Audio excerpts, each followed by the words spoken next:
This is Prabha Verma here with my next video of class 9th on the topic remainder theorem. In my previous video, I taught you division of polynomials by the method of long division. Moving on further, we come to the next concept, that is of remainder theorem. Now over here, I have written a question wherein I have divided x cube plus 1 by x plus 1.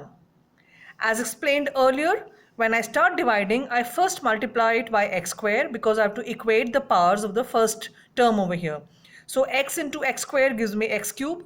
Next time I multiply this x square by 1, so I get minus x square. There is no x square term in the question, so I write it separately over here. X square into 1 gives me x square. Now I change the sign, that means I subtract the 2. The first one gets cancelled out.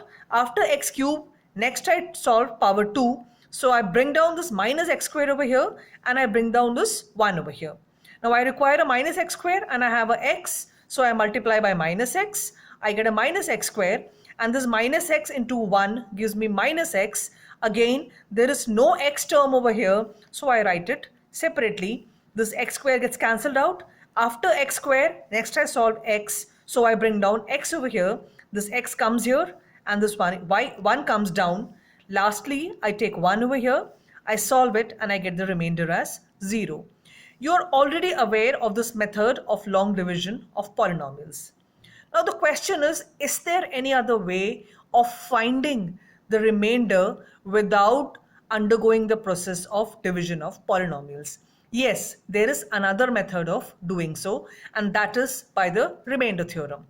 Now, as per the remainder theorem, the question that will be given to you is that find the remainder without dividing such that px is divided by gx. That means you will be find the remainder when px is divided by gx using the remainder theorem, or without using the process of long division, find the remainder.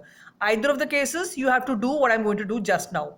If the polynomials are not named, you name the polynomial with the higher degree as px and the polynomial with a smaller degree as gx. So obviously over here, this has a higher degree, so I name it as px, and the smaller one I name it as gx. Next, I find the 0 of gx.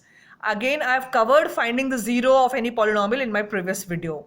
So next I find 0 of gx. To find 0 of gx, what I do? I write x plus 1 equal to 0. I equate the gx polynomial equal to 0. I get the value of x as minus 1. I get the value of x as minus 1. The first step is you name your polynomials. Then whatever was your divisor, that means the polynomial with a smaller degree, you find its 0 by equating it to 0. I get the value of x. Now the remainder by the remainder theorem becomes p.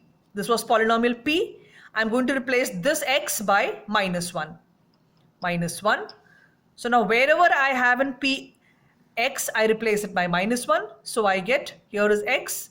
It is minus 1 whole cube plus 1. Right?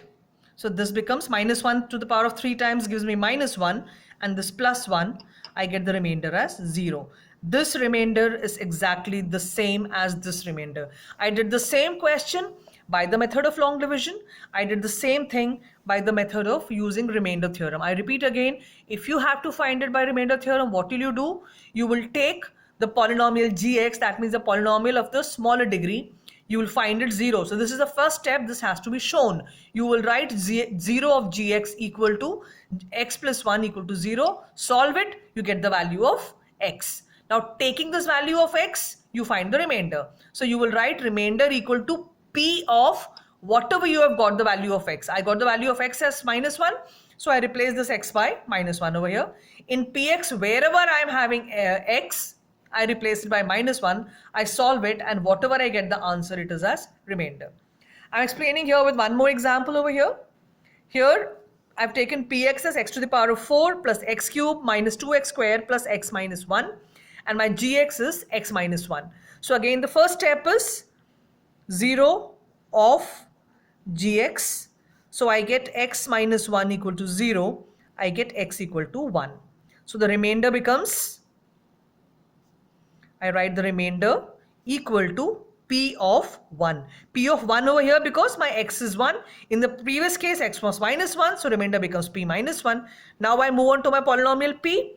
I get it as wherever I have x, I replace it by 1. So I get 1 to the power of 4 plus 1 to the power of 3 minus 2 into 1 square plus 1 plus 1. This becomes 1 plus 1 minus 2 plus 1 plus 1. This gives me 2 minus 2 and this 1 plus 1 gives me 2. This gets cancelled out, so the remainder is 2. So in this case, the remainder equal to 2. I hope the method is very clear. I repeat again, first step is finding the 0 of gx.